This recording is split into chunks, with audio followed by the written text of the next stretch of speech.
Vous avez peut-être déjà entendu parler de la loi de l'attraction. Mais savez-vous ce qu'est la loi de l'effet inverse? Non, nous en avons parlé en détail dans cette vidéo. Assurez-vous de rester avec nous jusqu'à la fin de la vidéo pour découvrir ce qui se passe réellement autour de vous et avec vous. Commençons. La loi de l'effet inverse est une théorie psychologique fascinante qui explore le lien complexe entre nos intentions, nos actions et nos résultats. Cette idée, également connue sous le nom de loi de l'effort inversé ou de principe d'ironie, met en lumière la nature paradoxale de la conduite humaine, dans laquelle nos efforts sincères pour atteindre un certain objectif peuvent paradoxalement aboutir à un échec ou à un résultat opposé à celui que nous recherchions. Avez-vous déjà lutté pour vous endormir et passer toute la nuit à vous retourner? Ou peut-être avez-vous exagéré en essayant d'impressionner quelqu'un, ce qui vous a fait passer pour quelqu'un de maladroit ou d'insincère? Voilà comment fonctionne la loi de l'effet inverse. Lorsque nous faisons trop d'efforts pour quelque chose, en particulier lorsqu'il s'agit d'une partie de notre fonctionnement social ou mental, l'effort accru peut entraîner de la tension et de l'anxiété, ce qui rend beaucoup plus difficile l'obtention du résultat escompté. Les psychologues s'intéressent à la loi de l'effet inversé depuis de nombreuses années, et plusieurs recherches en ont confirmé la validité. Une expérience célèbre menée par le psychologue Daniel Wegner et ses associés à la fin des années 1980 a illustré avec précision cette tendance. Lorsqu'on a demandé aux participants de ne pas imaginer un ours blanc, que s'est-il passé? Plus ils s'efforçaient de ne pas y penser, plus l'image de l'ours blanc prenait le dessus. C'est un peu comme si quelqu'un vous disait « Ne regardez pas maintenant, mais il y a quelque chose derrière vous ». On ne peut s'empêcher de jeter un coup d'œil derrière soi, n'est-ce pas? Quel mécanisme psychologique est donc à l'œuvre ici? La manière dont notre cerveau assimile les informations est fascinante. Trop d'attention est accordée à l'évitement ou au refoulement d'idées ou de comportements particuliers, ce qui peut les rendre encore plus prégnants dans notre esprit. C'est un peu comme si notre inconscient se rebellait contre nos tentatives conscientes, produisant un résultat ironique et inattendu. De nombreuses facettes de notre vie sont affectées par ce phénomène psychologique. Dans les situations sociales, le fait de paraître trop honnête ou mal à l'aise peut être interprété comme une tentative d'impressionner les autres. De même, essayer de créer un lien dans les relations en agissant comme quelqu'un que l'on n'est pas, en repoussant souvent les gens, a l'effet inverse de ce que l'on souhaitait. Mais saisir cette idée fascinante permet de développer un nouveau point de vue. Nous pouvons nous concentrer sur le processus et apprécier le voyage plutôt que de nous fixer sur des résultats particuliers. Nos chances de réussite et d'épanouissement peuvent être accrues en nous libérant de toute pression inutile et en faisant preuve d'authenticité dans nos activités. Nous pouvons nous adapter et traverser les hauts et les bas de la vie avec plus de grâce si nous reconnaissons que nous ne pouvons pas toujours contrôler tous les résultats.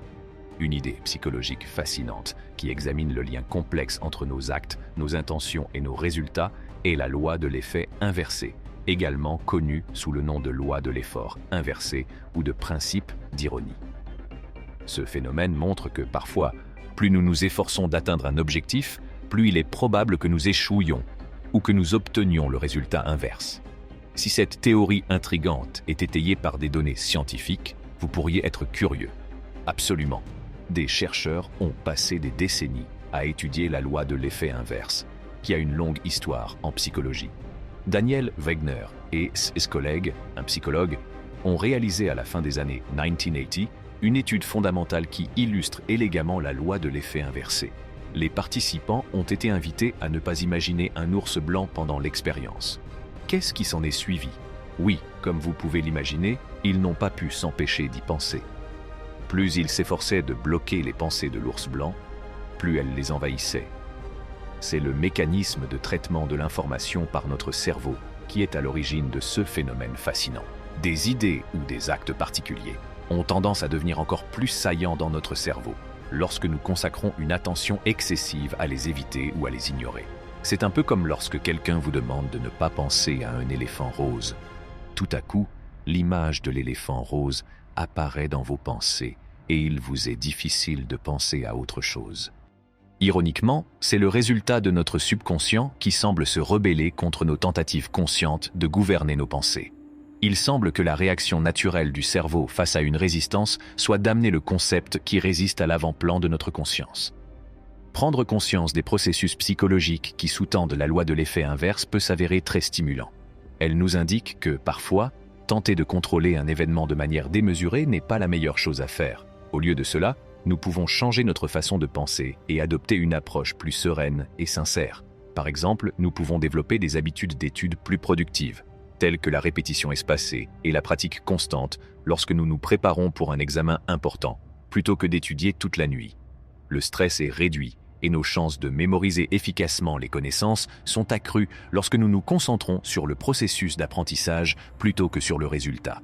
Dans le même ordre d'idées, le fait de travailler trop dur pour séduire ou plaire aux autres dans des situations sociales ou des relations amoureuses peut se retourner contre nous. Au contraire, nous développons des relations plus durables avec les individus lorsque nous sommes sincères, insouciants et fidèles à nous-mêmes.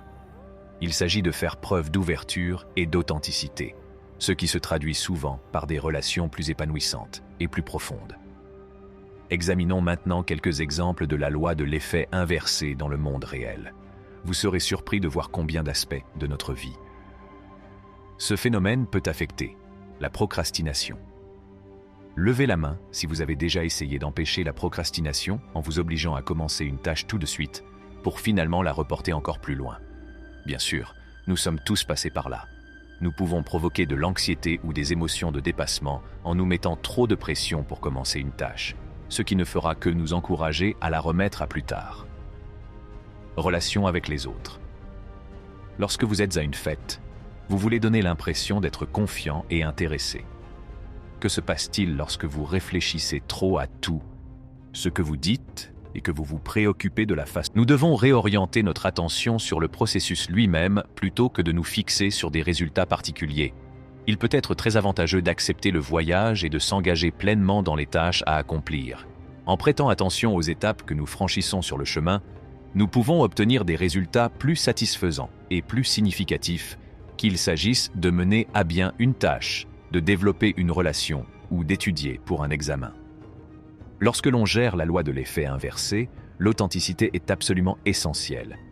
Être vrai et fidèle à soi-même augmente nos chances de développer des liens authentiques avec les gens, ce qui peut avoir un bon impact sur nos interactions sociales et personnelles.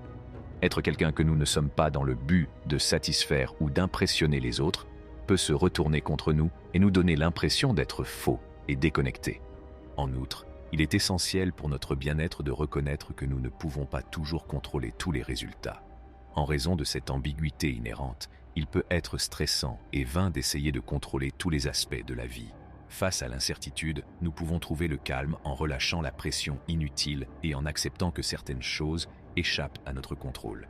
Adopter un état d'esprit de croissance est un moyen pratique de rester à l'écart des pièges de la loi de l'effet inverse. Accepter l'idée que les échecs et les revers sont des expériences d'apprentissage utiles peut nous motiver à continuer malgré les difficultés.